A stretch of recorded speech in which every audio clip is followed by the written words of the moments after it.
guys, welcome to my weekly vlog of learning to day trade penny stocks on the US market. Today we're going to look at a penny stock ticker that had a bounce of over 100% and how I completely messed it up. This is the setup that I'm best at, so I'm still a little bit stung at how poorly I traded this ticker. Let's go to the chart. So the ticker that we're going to look at is RMSG, and we'll start with the daily chart.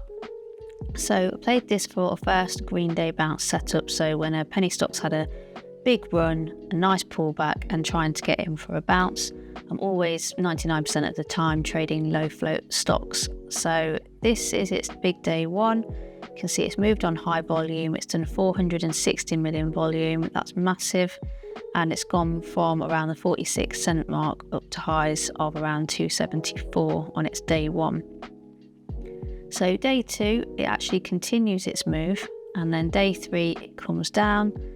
And then day four is this massive bounce, which I traded very poorly. So going to go into the intraday chart, why I was even looking at this setup in the first place and how I messed it up. So let's start on the 5-minute time frame. This was the massive day one move.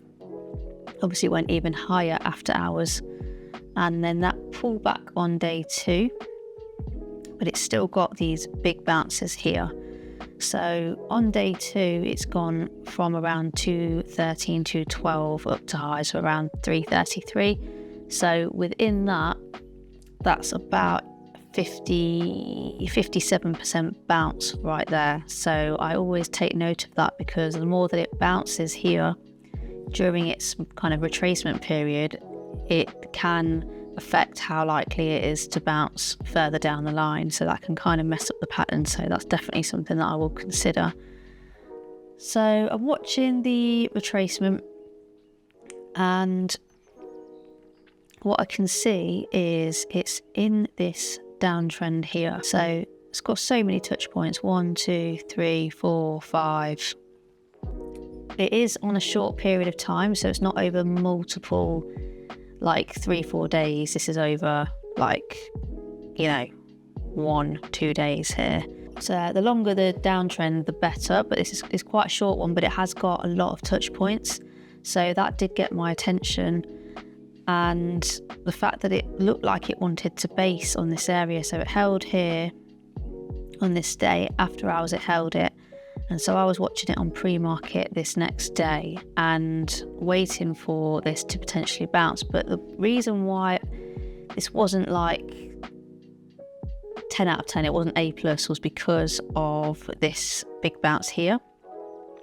But also I kind of doubted myself on the downtrend about the period of time that it was in. It's not over like several days, so that did cast a little bit of doubt in my mind, but I still felt it was worth taking.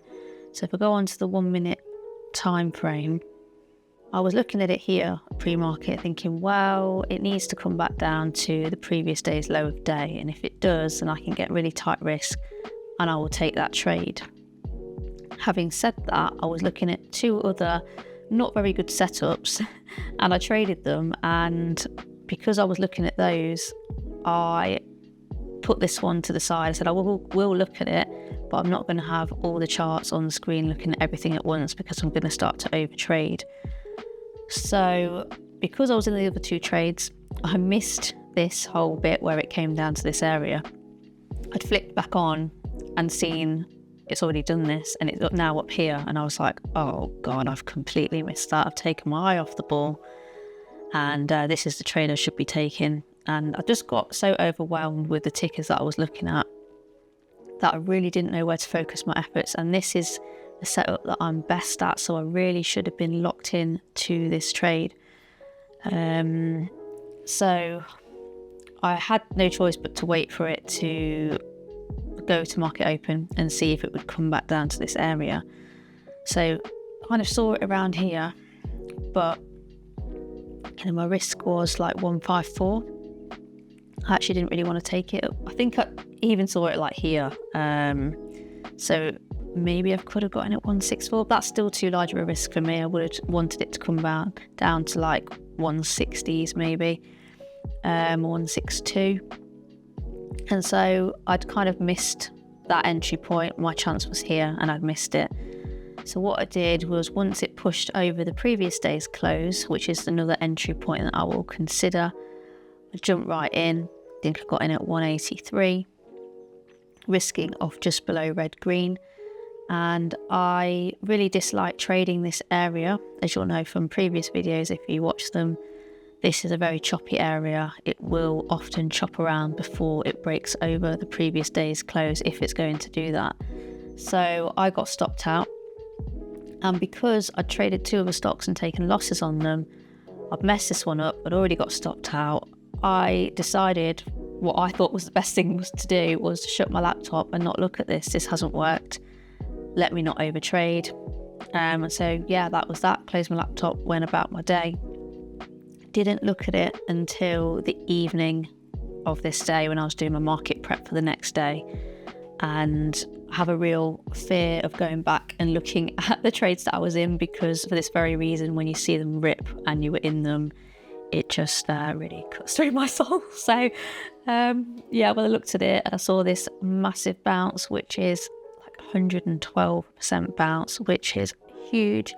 You don't see this every day. I was absolutely crushed. So what I should have done, first of all, I should have been watching it here. This was the entry I planned to take and I overlooked it. That was error 1. Number 2 was, usually if I get chopped up on red green, I will wait for it to reclaim that area and I will jump back in.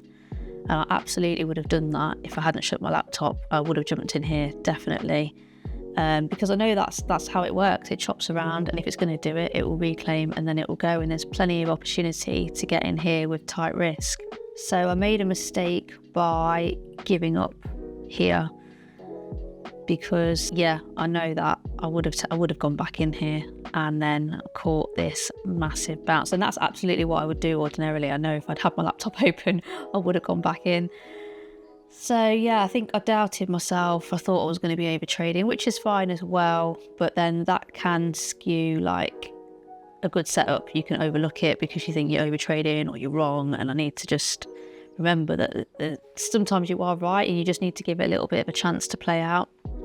So anyway, not only did it do this massive bounce, but it went to my PTs, which were big PTs as well.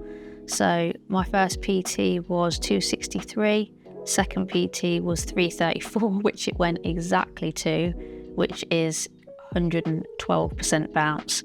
And the reason I put that was because of the volume traded on day 1. I know that this can offer a huge bounce, but also cross-referencing with this area of support here and these 2 areas of resistance. I felt that if it was going to bounce, it would be a big bounce.